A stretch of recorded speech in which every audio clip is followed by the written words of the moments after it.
For Epstein, patients often ask me, what will I look like one day, or how will I feel as well one day after a hair transplant procedure? I have a gentleman here. He did really well yesterday, 2,200 grafts, just a little bit over that. He's post-op day one, reports he didn't take any pain pills last night. He did really well. Some patients take Tylenol or Aleve. But as I said, we did 2,200 grafts. Let's take a look at them. And you can see how nicely all these grafts are already in place. So we did a lot of work here. We also did some work in the crown.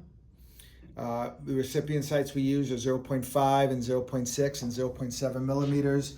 Here's the back of his head. You can see the area is shaved, but he's just about healed up, and probably another 2 days you won't even be able to tell anything was done. The hairs are going to fall out, start to regrow at around 3 to 4 months. So I imagine when I see him back at around 10 months, he should have a rather nice full look. Anyway, this is Dr. Epstein with the patient post-op day one, 2,200 FUE grafts. Thank you.